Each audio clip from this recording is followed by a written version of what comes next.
Hey everyone, thanks for joining me today.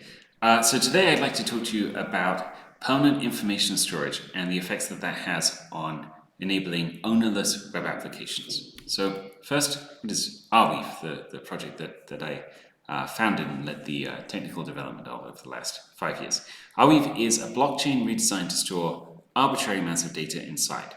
The reason that we did this was because we saw that the initial use case for Bitcoin, arguably, was actually a ledger of history, more so, or at least earlier, than it was a ledger of financial transactions. In the first block of Bitcoin, Satoshi embedded a message that was essentially a headline from the Times in the United Kingdom, which was claiming that the Bank of England was on the brink of a second bailout of the banks. This was back in 2008 or maybe 2009, I guess, at that point, January 2009.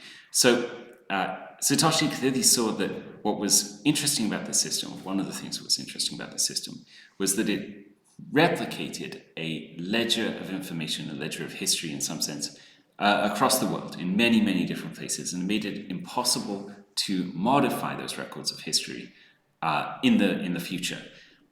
We thought that was a really brilliant idea because one of the things that, of course, authoritarian regimes need to do in order to gain control and power over a geography is to gain control of the narrative, if you will, of the information space. And a big part of that is changing the way that people think about the past. And so we thought, well, wouldn't it be great if there was a permanent ledger of information that anyone could write to and everyone could access, and it would simply be a neutral collective memory for humanity.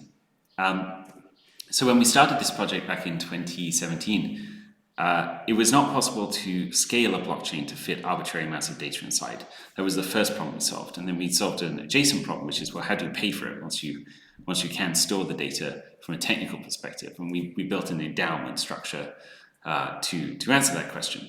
And so essentially what we're trying to do is build this permanent, decentralized Library of Alexandria that is impervious to fire, flood, and government damage. We started that 5 years ago, as I said, and we launched the network 4 years ago, and it's been growing at a sort of exponential rate ever since. We recently crossed about 500 million pieces of data stored in the network. 70 million of those are records from Ukraine, the conflict that is ongoing there. What's being sort of streamed into the network is a neutral sort of data set that will be used in the future and can be like assessed in the future as a way of seeing how things were happening in the past in a way that's incorruptible. So the information that is stored here is buried under extremely large amounts of proof of work in the Arweave blockchain, making it extremely difficult for anyone to come along and attempt to alter in the intervening period, or rather remove in the intervening period, and indeed making it impossible to alter because it's all hash verified. So it's distributed around the world in such a fashion that's really impossible to remove these records in the future, no matter what happens in this particular conflict. It's also been used in Hong Kong to store a neutral replica of newspapers that were essentially forced to close, and in many other places. So an interesting sort of consequence of this permanent information storage system, which is Arweave, which was not immediately obvious to us to begin with, and I don't think was obvious to everyone else either, is that permanent data storage, that is data that is out of the control of a single person after it's launched, enables the creation of applications that are out of the control of any single person after they're launched. And the reason that that is the case is because web applications are essentially, to some extent, just data. And so once they're stored into a ledger where nobody has privileged control of them, not even the person that uploaded them, they're really just neutrally held, then you sort of get this property of ownerlessness imparted onto the applications themselves, not just information inside those applications. So these are ownerless web applications that I think have never been possible to build before. They kind of impart the properties of blockchains onto fully decentralizing web applications. So why would we want to do this? Well, here's a quote from Jack in, I think this was 2015. Twitter stands for freedom of expression. We stand for speaking the truth to power, and we stand for empowering dialogue. Well, we all sort of see how that turned out. Like, as as grand as the ideals of the founder might be originally, if the web services that we use are under a company's control, these principles are subject to change at the company's discretion. We would like to empower a web where actually people can,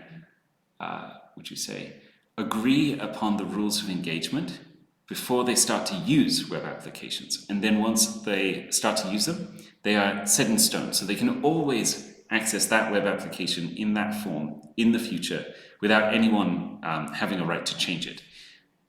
Where they can release new versions which might upgrade it, and you can choose to upgrade to that if you want to, but you can't be forced, you can't be coerced into upgrading. And so here is decentralized Twitter equivalent on Arweave. It's called MetaWeave. It runs in a fully a fully decentralized stack on top of the permaweb, the web that exists inside Arweave. You can write data into the system and recall it, whether that be the UI that you see here, this is served directly from Arweave, or the data inside the application, those posts are also served from Arweave. And you can also query it using essentially a database-like system on top of the network. And this can be used in many different environments, some of them including situations where the government has essentially an interest in censoring the information. So here is Wayblocked, a system that sort of exfiltrated from Chinese social media posts about the coronavirus back at the beginning of the outbreak in 2020 onto the Arweave network, and then those posts were made available using many different UIs, or rather UIs hosted on many different gateways. So you can go to this Wayblocked website through any Arweave gateway and you can see this web application. This web application exists without an owner and is available across the whole of the permaweb architecture, which is substantially more censorship resistant than the traditional web. So that's a little bit about Arweave, why we're excited about ownerless decentralized web applications. Please check us out at arweave.org. We'd love to see you on the permaweb.